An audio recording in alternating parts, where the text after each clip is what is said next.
Hello student, আশা করি তোমরা প্রত্যেকে ভালো আছো। আমিও ভালো আছি। শুরু করছি নতুন একটি ক্লাস। কি ক্লাস? অবশ্যই বহু প্রতীক্ষিত ক্লাস পাইথন। আজকে থেকে আমাদের পাইথনের সিরিজ শুরু হবে এবং এই প্লেলিস্টটার মধ্যে তোমাদের সমস্ত পাইথনের প্রোগ্রামিং থাকবে। যদি প্রয়োজন হয় প্লেলিস্টগুলোকে আমি ভাগ করে দেব, তো সেটা এখনই বলছি না, ডে বাই ডে ক্লাস শুরু হবে তখনই দেবো। আর কেউ ভিডিওটা স্কিপ করো না। প্রথম ক্লাস পাইথনে, এই ক্লাসটাতে সিলেবাস নিয়ে আলোচনা করব, কিভাবে পাইথন প্রোগ্রামিংটা আমরা সহজে শিখব, সমস্ত কিছু বলবো। তাই তোমরা সব সময়ের মতো চ্যানেলের পাশে থেকো, লাইক কমেন্ট করে চ্যানেলটাকে আরও এগিয়ে নিয়ে যেও। কারণ এইটুকু দেখার যে অনেক এমন চ্যানেল আছে যেগুলো পেইড ক্লাস করাচ্ছে, কোনো ফ্রিতে ক্লাস প্রোভাইড করছে না, তাদের লাইক, সাবস্ক্রাইব, ভিউ অনেক বেশি। আর যেখানে আমি ফ্রি ক্লাস দিচ্ছি, নিজের মতো করে ক্লাস দেওয়ার চেষ্টা করছি, সেখানে কিন্তু লাইক, ভিউ অনেক কম। এটা আমার কথা না, এটা একজন স্টুডেন্ট কমেন্ট করেছে, তারই কথা বললাম। ঠিক আছে, তার মনে হয়েছে, সে বলেছে। ওকে, তো পাইথন কি, পাইথন কি করে করব, কি করে আমরা পাইথনের সিলেবাসটা কমপ্লিট করব, তোমাদের প্রত্যেকের জন্য আজকে এই ক্লাসটা। প্রথমে দেখব আমাদের সিলেবাসটা কি আছে। তো এই আমাদের কম্পিউটার অ্যাপ্লিকেশনের সিলেবাস, COMA, কমা, এখানে পাইথন ইউনিট 1 থেকে প্রথমটা আছে হচ্ছে familiarization with basic of Python programming. এই রকমভাবে পাইথন প্রোগ্রামিংয়ে 1টা, 2টো, 3টে, 4টে, 5টা, 6টা, 7, 8, 9, 10, 11, 12টা ক্লাস আছে। আমরা কিন্তু অলরেডি 13 নম্বর চ্যাপ্টার থেকে শুরু করেছি। আর পাইথনে কিন্তু 12টা, মানে ক্লাস মানে 12টা চ্যাপ্টার। একইভাবে কম্পিউটার সায়েন্সের ক্ষেত্রেও কিন্তু সেম সিলেবাস। তো আমি এবার বুঝলাম না যে এবছর দেখা গেল যে কম্পিউটার অ্যাপ্লিকেশন, কম্পিউটার সায়েন্স একদম সেম সেম সিলেবাস। তো দুটো স্ট্রিম আলাদা হওয়ার কারণটা বোঝা গেল না। যাই হোক, সুবিধা হয়েছে আমাদের ভিডিও বানাতে, যাতে সবার জন্য ভিডিওগুলো একটাতেই হয়ে যাচ্ছে। তো এই আমাদের সিলেবাস। তো আমাদের প্রথম চ্যাপ্টারের নাম হচ্ছে familiarization with the basic of Python programming. এখান থেকে আমরা জানবো ইন্ট্রোডাকশন টু পাইথন, পাইথন কি, পাইথনে কী কী বৈশিষ্ট্য আছে, কী করে একটা ছোট প্রোগ্রামকে আমরা এক্সিকিউট করব, তারপরে কি পাইথনে কতগুলো মোড আছে, ইন্টারেক্টিভ মোড, স্কিপ মোড, পাইথনের ক্যারেক্টার সেট কি, পাইথন টোকেন কি, ভেরিয়েবল কনসেপ্ট, এই সমস্ত কিছু আমরা প্রথম চ্যাপ্টারে জানবো। প্রথম চ্যাপ্টারে বেশি কিছু প্র্যাকটিক্যাল না থাকলেও কিন্তু পাইথনের সমস্ত টার্ম কিন্তু প্র্যাকটিক্যাল বেস। দেখে মনে হচ্ছে একটা 4 ঘন্টার ক্লাস, মানে যে স্কুল 4টা ঘন্টা ক্লাস দেয় হয়ে যাবে, কিন্তু ঠিক মতো পড়তে গেলে অনেক সময় লাগবে।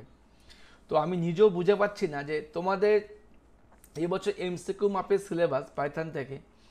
তো আমি যখন বাড়িতে পড়াচ্ছি, মানে এক একটা টপিকের সঙ্গে অনেক অনেক লিঙ্ক হয়ে যাচ্ছে, মানে ক্লাস শেষই হচ্ছে না।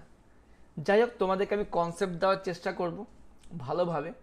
তো কোনো নির্দিষ্ট বই তোমাদের ফলোর দরকার নেই, তোমরা সমস্ত বই ফলো করতে পারো।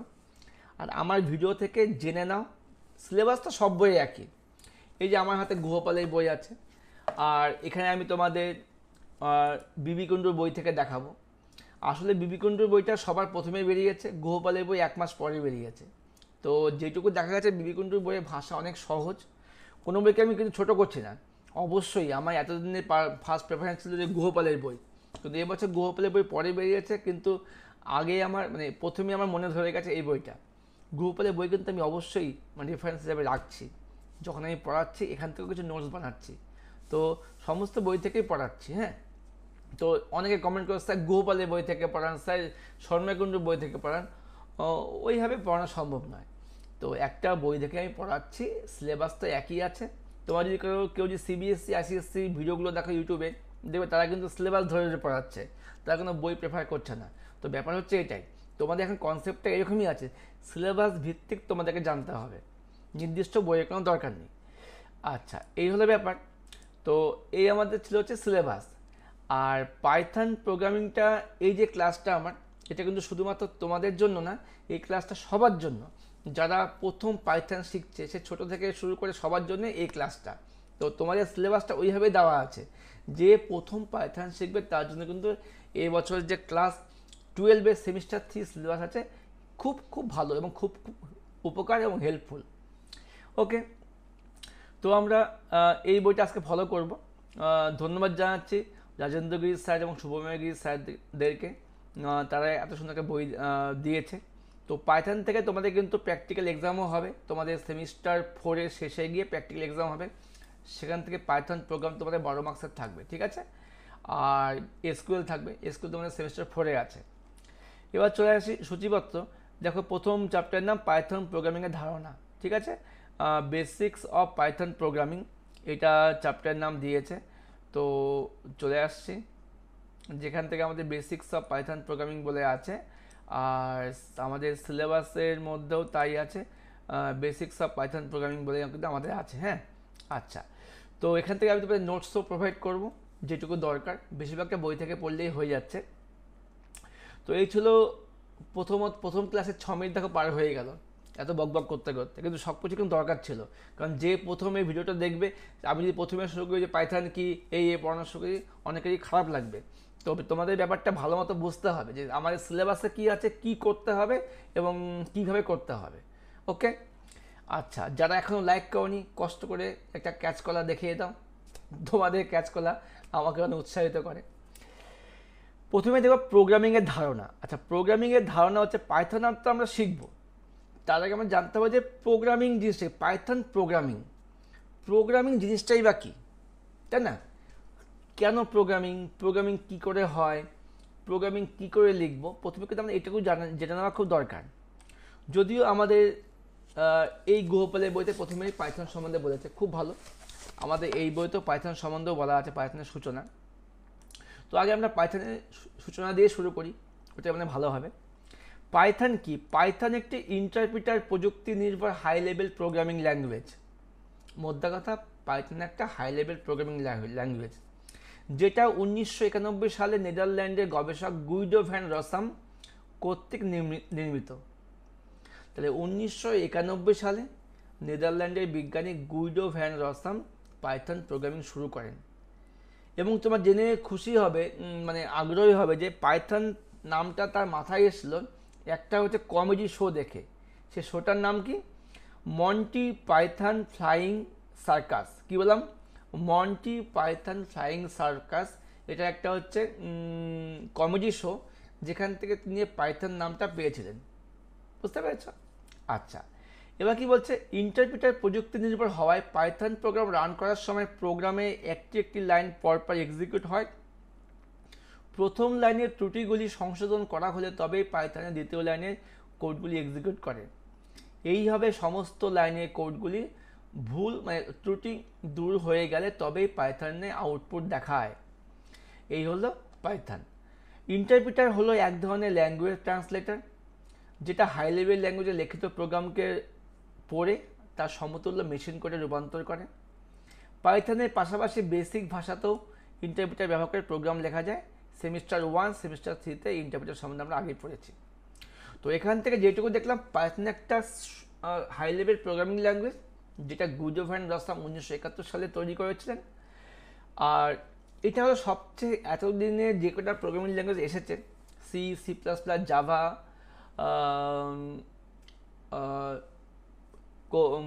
এই সমস্ত ল্যাঙ্গুয়েজে থেকে পাইথন প্রোগ্রামিং সবচেয়ে সহজ এবং সবার জন্য মানে মানে বোধগম্য। ছোট থেকে বড় সবাই এখন পাইথন প্রোগ্রামিংটা ইউজ করছে। এর ভাষা, মানে লেখার কৌশল, তারপরে কি বলবো, এমনকি শিখতে গেলে পাইথন প্রোগ্রামিং বেস্ট। তো আমি এতদিনে সি, জাভা, সি++, ভিজুয়াল বেসিক বিভিন্ন প্রোগ্রামিং শিখেছি বা দেখেছি, পড়িয়েছি, তার থেকে পাইথনটা অনেকটাই সহজ। এই পাইথন প্রোগ্রামিং বর্তমানে স্টুডেন্ট, লার্নার, বিগিনার্স, তারপরে তোমার যারা ডেটা সায়েন্স নিয়ে পড়ছে, তারাও কিন্তু এই ল্যাঙ্গুয়েজটা ইউজ করছে। মোদ্দা কথা, এই ল্যাঙ্গুয়েজটা খুবই সহজ। দেখে মনে হচ্ছে পাইথন কি একটা জিনিস, অতটা নিশ্চয়ই টাফ হবে না। আমি ক্লাসটা শুরু করছি, তোমরাও মনোযোগ দিয়ে ক্লাসগুলো শোনো। আশা করি পাইথন নিয়ে একটা ভালো আগ্রহ জন্মাবে। আমিও এখনও পুরো সিলেবাস কিন্তু কমপ্লিট হয়নি আমার। পাইথন কি আমি জানি, আমাকে সিবিএসসিতে পাইথন পড়াতেই হয়। তো তোমাদের মধ্যে পাইথনটা কত কি আছে এটা এখনও দেখে ওঠা সময় হয়নি, হাতে সময় খুব কম থাকে, সারাদিন ক্লাস থাকে, সেই হিসাবে যাই হোক যেভাবে পড়াচ্ছি দেখতে থাকো, যদি ভালো লাগে অবশ্যই কমেন্ট করো। এই হলো পাইথন। এবারে আমাদের জানতে হবে প্রোগ্রামিংয়ের ধারণা। দেখো, কোনো সমস্যা সমাধানের জন্য কম্পিউটার প্রোগ্রামিংয়ের সাহায্য নেওয়া হয় অবশ্যই। মানে আমি প্রোগ্রামিং কেন করব, একটা প্রবলেমকে সলভ করতে গেলে প্রোগ্রামিং করব। ওকে, কম্পিউটারের প্রোগ্রামিং লেখার সময় প্রথম কাজটি হবে কীভাবে তার পরপর সহজবদ্ধ হবে, তা ইংরেজি ভাষায় লেখা হয়, যাকে বলা হয় অ্যালগরিদম। তো প্রোগ্রামিং করার আগে আমি যে কাজটা করব তার একটা স্টেপ বাই স্টেপ প্রসেস থাকবে, সেই স্টেপ বাই স্টেপ প্রসেসকে বলা হয় অ্যালগরিদম। একটা প্রশ্ন, অ্যালগরিদম কি? প্রোগ্রামিং লেখার আগে যে আমাদের স্টেপসটা মানি ওটা অ্যালগরিদম। এরপর কতগুলি কিওয়ার্ড ব্যবহার করে, যেমন লেট, ইনপুট, কম্পিউট, প্রিন্ট, যখন অ্যালগরিদমকে ধাপে ধাপে বর্ণনা করা হয় এর নাম হচ্ছে সিউডোকোড। প্রোগ্রামিংয়ে সিউডোকোডটা খুবই ইম্পর্টেন্ট।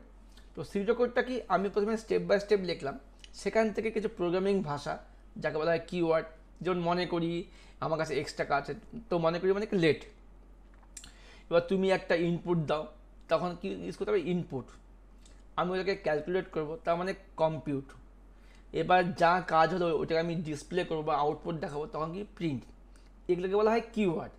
যখন সে স্টেপ বা অ্যালগোকে আমি সংক্ষেপে অ্যালগো বলছি, যখন সে স্টেপ বা অ্যালগোকে আমরা কিছু কোড দিয়ে বা কিওয়ার্ড দিয়ে প্রকাশ করবো, তাকে বলা হবে কি সিউডোকোড। বুঝে গেলে?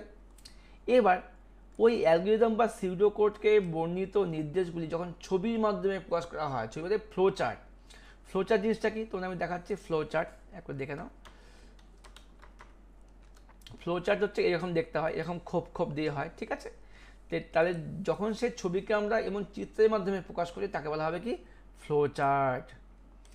এবার ফ্লো চার্টে অনুসরণ করে নির্দিষ্ট কম্পিউটার ল্যাঙ্গুয়েজ, আমার তাহলে অ্যালগো হয়ে গেল, সেখান থেকে সিউডোকোড হয়ে গেল, তারপর ওখান থেকে ফ্লো চার্ট হয়ে গেল। যখন সে ফ্লো চার্টকে আমি এবার একটা ল্যাঙ্গুয়েজ দিয়ে প্রকাশ করব, সেটা সি হতে পারে, পাইথন হতে পারে, জাভা হতে পারে। যখন সেই ল্যাঙ্গুয়েজের মাধ্যমে একগুচ্ছ নির্দেশের সমষ্টি দেওয়া হচ্ছে তাকে বলা হচ্ছে কি প্রোগ্রাম বা কোড। তাহলে প্রোগ্রাম বা কোড কি, সিউডোকোড বা অ্যালগরিদম বা ফ্লোচার্ট থেকে যখন আমরা সেটাকে কতগুলো নির্দেশ দিয়ে একটা ল্যাঙ্গুয়েজের মাধ্যমে প্রকাশ করব তাকে বলা হবে কি প্রোগ্রাম বা কোড। আর প্রোগ্রাম লেখার যে সিস্টেম বা যে সিকোয়েন্স বা যে নিয়ম তাকে বলা হবে কি প্রোগ্রামিং বা কোডিং। তাকে কি বলা হবে প্রোগ্রামিং বা কোডিং। তাহলে আমার প্রোগ্রামিং হয়ে গেল, তারপর প্রোগ্রামে যদি কোনো ভুল থাকে সেটাকে সংশোধন করে ওটাকে আমরা এক্সিকিউট করলে আউটপুট পেয়ে যাবে। এই আমাদের পাঁচটা প্রসেস। প্রথমে কি করা হলো, প্রথমে করা হলো হচ্ছে অ্যালগরিদম, তারপরে করা হলো সিউডোকোড, তারপরে করা হলো ফ্লো চার্ট, তারপরে আমি প্রোগ্রাম টাইপ করলাম, এই টাইপ করার যে নিয়ম তাকে বলছে প্রোগ্রামিং। প্রোগ্রামিং টাইপ হয়ে গেলে ভুলগুলোকে খুঁজে ঠিক করে নিলেই আমাদের আউটপুট বেরিয়ে যাচ্ছে। এই হচ্ছে প্রোগ্রামিংয়ের বেসিক ধারণা। খুব খুব সুন্দর এখানে লেখা আছে। এগুলোকেই আমি আমার নোটসের মাধ্যমে প্রকাশ করেছি, দেখে নাও। যদি তোমাদের প্রয়োজন হয় স্ক্রিনশট নিয়ে নাও, পারলে খাতায় লিখে নাও। আর একটা বিষয়, তোমরা অনেকেই কমেন্ট করে স্যার আমাদেরকে এটা মুখস্থ করতে হবে। মুখস্থ করতে হবে না, কিন্তু বারবার ভিডিওটা দেখতে হবে বা পড়তে হবে। কারণ এই যে ভিডিওটা আছে সেটা শুধু তোমাদের জন্য না, যারা আমার কাছে টিউশন পড়ছে তাদের জন্য এটা কিন্তু খুব ইম্পর্টেন্ট। তো আমি তো বুঝিয়ে দিলাম, ভিডিও তোমাদের অনলাইনে সবসময়ের জন্য আছে, তোমরা যা চালিয়ে রাখো, কানে হেডফোন দিয়ে রাখো, যা শুনবে তাই থাকবে, তাই যাবে সঙ্গে পরীক্ষার হল পর্যন্ত। আমি তো তাই বলি, যা পড়বে তাই কিন্তু যাবে সঙ্গে, ঠিক আছে? এবার দাও কি বলছে, অ্যালগরিদম কি, যেটা বললাম ওটাই লিখিয়েছি আমি। কম্পিউটার প্রোগ্রামিংয়ে লেখার সময় প্রথম কাজটি কিভাবে হবে তা পরপর সহজবোধ্য ভাষায় লেখাকে বলা হয় অ্যালগরিদম। তবে সিউডোকোড কি দেখে নাও, কতগুলি কিওয়ার্ড ব্যবহার করে, যেমন লেট, ইনপুট, কম্পিউট, প্রিন্ট ইত্যাদি দিয়ে যখন অ্যালগরিদমকে ধাপে ধাপে প্রকাশ করা হয় তাকে বলা হচ্ছে সিউডোকোড। তবে কি ফ্লো চার্ট কি, ফ্লো চার্ট অ্যালগরিদমের বা সিউডোকোডে বর্ণিত নির্দেশগুলোকে চিত্রের মাধ্যমে প্রকাশ করা বলা হয় ফ্লো চার্ট। নাম্বার 4, প্রোগ্রাম বা কোড কি, ফ্লো চার্ট অনুসরণ করে নির্দিষ্ট কোনো কম্পিউটার ল্যাঙ্গুয়েজ যেমন সি, পাইথন, জাভা ইত্যাদি ব্যবহার করে যখন সেটাকে একগুচ্ছ নির্দেশে সমষ্টি দেওয়া হয় তাকে বলা হচ্ছে প্রোগ্রাম বা কোড। আর এই প্রোগ্রাম লেখার যে পদ্ধতি তাকে বলছে প্রোগ্রামিং। ঠিক আছে, এবার 5 নম্বর প্রশ্ন, পাইথন কি? এটা আমি একটু আগে বললাম, ভিডিও শুরুতেই বলেছি, আরেকবার বলি, বারবার বললে তোমাদের প্র্যাকটিস হবে, বোরিং হবে না। বোরিং কখনোই মনে করবে না। তা এ সমস্ত এডুকেশনাল ক্লাসে কোনো কিছুই বোরিং নয়, তো তোমাদেরকে শুনতে হবে। আগেকার দিনে কিন্তু মানুষ কিন্তু শুনে শুনে মনে রাখতো, তাকে বলা হতো শ্রুতি। তোমাদের কিন্তু এখন সেই যুগে নিয়ে যাওয়া হচ্ছে। তোমরা খালি পড়ো পড়ো, মুখস্থ করো না, জাস্ট পড়ো, শোনো, জানো, বিভিন্ন সাইড থেকে আইডিয়া নাও। ঠিক আছে, তাহলে পাইথন কি? পাইথন একটি ইন্টারপ্রিটার, প্রযুক্তি নির্ভর জনপ্রিয় হাই লেভেল প্রোগ্রামিং ল্যাঙ্গুয়েজ। এই ল্যাঙ্গুয়েজটি 1991 সালে নেদারল্যান্ডের গবেষক গুইডো ভ্যান রাসাম কর্তৃক নির্মিত হয়েছে। তিনি 70-এর দশকে একটি জনপ্রিয় British comedy show Monty Python's Flying সার্কাসের নাম থেকে পাইথন নামকরণ করেন। এই হলো পাইথনের গল্প। ঠিক আছে, আরও তোমরা পাইথন সম্বন্ধে বিভিন্ন ভিডিও ইউটিউব থেকে পেয়ে যাবে। তোমার চ্যানেল সার্চ করতে পারো পাইথন কি, পাইথন ইন বেঙ্গলি, তোমরা এবার সার্চ করবে। বলছি না যে আমারটাই বেস্ট, আমারটা কখনোই বেস্ট হতে পারে না। আমি এখনও পড়াশোনা করছি, আমি এখনও শিখছি। তোমরা অবশ্যই ইউটিউবে সার্চ করো পাইথন কি, পাইথনের বেসিক জ্ঞান, পাইথনের বেসিক আইডিয়া, সব তোমার ভিডিওর মধ্যে পেয়ে যাবে। ওকে, এই হলো পাইথন। এবারে আমরা যাতে ইন্টারপ্রিটার। তো স্যার যে একটা লাইন বই থেকে বললো ইন্টারপ্রিটার, তো ইন্টারপ্রিটার জিনিসটা কি? ইন্টারপ্রিটার জিনিসটা হচ্ছে, দেখো নোটস থেকে ফলো করো, ইন্টারপ্রিটার হলো এক ধরনের ল্যাঙ্গুয়েজ ট্রান্সলেটার। মোদ্দা কথা, আমি বলছি হিন্দি, তোমাদের মধ্যে কেউ হয়তো ইংলিশ মিডিয়াম হতে পারে, কেউ হিন্দি মিডিয়াম হতে পারে, আবার কেউ হয়তো দুটোই জানে। সে কী করবে? আমার ভাষাটাকে ট্রান্সলেট করে দেবে, ওটাই হচ্ছে ট্রান্সলেটারের কাজ। তো ইন্টারপ্রিটার এক ধরনের ট্রান্সলেটার, যেটা কী করে? হাই লেভেল ল্যাঙ্গুয়েজে লেখা একটি লাইনকে পর পর পড়ে সমতুল্য মেশিন করে রূপান্তর করে। এটাই হচ্ছে কিন্তু ইন্টারপ্রিটারের কাজ। বুঝতে পারলে? এবার বলো স্যার হাই লেভেল ল্যাঙ্গুয়েজ কি? আমরা জানি না। তো হাই লেভেল ল্যাঙ্গুয়েজ হচ্ছে, তোমাদের এটা সেমিস্টার 1-2 ছিল, ল্যাঙ্গুয়েজের মধ্যে ছিল। হাই লেভেল ল্যাঙ্গুয়েজ তোমার এটাই, আমরা যে ভাষায় কথা বলছি বা যে ভাষায় প্রোগ্রামিংটা লিখছি, ওই ইংরেজি ভাষাটা, ওটাই হচ্ছে আমাদের হাই লেভেল ল্যাঙ্গুয়েজ। আমরা যে ভাষায় প্রোগ্রাম লিখি ওটা হাই লেভেল ল্যাঙ্গুয়েজ, কিন্তু কম্পিউটার কিন্তু তোমার হাই লেভেল ল্যাঙ্গুয়েজ বোঝে না, ওটাকে তাকে মেশিন কোডে রূপান্তর করতে হয়। এটা হচ্ছে ট্রান্সলেটরের কাজ। ট্রান্সলেটর এই কাজটাই করছে, রূপান্তর করছে, এবং এক্ষেত্রে প্রথম লাইনে ত্রুটি সংশোধন করা হলে তবে দ্বিতীয় লাইনে কোডগুলি এক্সিকিউট করেন। এক্ষেত্রে ইন্টারপ্রিটার কী করে? লাইন বাই লাইন ভুল ঠিক করে। যখনই প্রথম লাইনটা ভুলটা বের করে ফেলে তখন তারপরে কিন্তু দ্বিতীয় লাইনটা এক্সিকিউট করে। এই হলো ট্রান্সলেটরের কাজ। এবার পাইথন কোন কোন জায়গায় ব্যবহার করা হয়? পাইথন কোন কোন জায়গায় ব্যবহার করা হয় অবশ্যই জানতে হবে আমাদের। সিস্টেম প্রোগ্রামিং তৈরি করতে পাইথন ইউজ করা হয়, জিইউআই অ্যাপ্লিকেশন তৈরি করতে পাইথন ইউজ করা হয়, ইন্টারনেট স্ক্রিপ্টিং করতে পাইথন ইউজ করা হয়, ডেটাবেস প্রোগ্রামিং তৈরি করতে পাইথন ইউজ করা হয়, সায়েন্টিফিক প্রোগ্রামিং তৈরি করতে পাইথন ব্যবহার করা হয়, গেমস প্রোগ্রামিং তৈরি করতে পাইথন ব্যবহার করা হয়, রোবোটিক্স প্রোগ্রামিং ইত্যাদি বিভিন্ন ক্ষেত্রে পাইথনের ব্যবহার। তাহলে এত এত জায়গায় পাইথনটা ইউজ করা হচ্ছে। তোমাদের কিন্তু সবকটা নামই জানতে হবে। হয়তো প্রশ্ন আসতে পারে নিচে কোন জায়গায় পাইথন ব্যবহার করা হয় না, এগুলো হচ্ছে হয়, এর বাইরে যা থাকবে ওখানেই হয় না। ঠিক আছে, এই হচ্ছে পাইথন। তো ক্লাসটা কেমন লাগছে? 18 মিনিট ক্লাস হয়ে গেল, একটা কমেন্ট তো করো, যারা করেছো আরেকবার কমেন্ট করো। এবার এই হলো পাইথনের গল্প। এবার লাস্ট একটা প্রশ্ন কি আমরা বলি, পাইথন প্রোগ্রামে আইডিয়ালি ও জিইউআই এর ভূমিকা কী? এই অবধি আজকে ক্লাসটা থাকবে, এরপর দিন থেকে পাইথনের অ্যাপ খুলে আমরা কাজ করব। তো জিইউআই বা পাইথনে আইডিয়ালি ভূমিকা কী একবার বই থেকে দেখে নিন। কী বলেছে এই দেখো, এখানে দেখছে পাইথন ইনস্টল করা। পাইথন কী করে ইনস্টল করবে আগে বলে দিই। পাইথন হচ্ছে, আমরা পাইথনের যে ওয়েবসাইটটা আছে www.python.org ডাউনলোডে গিয়ে আমরা খুললে পরে পাইথনের আপডেটের ভার্সনটা পেয়ে যাব। এখন কোন ভার্সন চলছে? পাইথন 3.8.3-তে ক্লিক করলে পাইথন ডাউনলোড হয়ে যাবে। এই ভার্সনটি উইন্ডোজ 7, উইন্ডোজ 10 কিংবা উইন্ডোজ 11-এও চালানো যায়। ঠিক আছে, এইটা এখন আপডেট ভার্সন। তো আবার গুগলের বইতে ভার্সন দেওয়া আছে 2.7 ভার্সন দেওয়া আছে, এই বইতে আবার দেওয়া আছে 3.8। ব্যাপার একই, শিখতে গেলে একটা ভার্সনে শিখলেই হবে।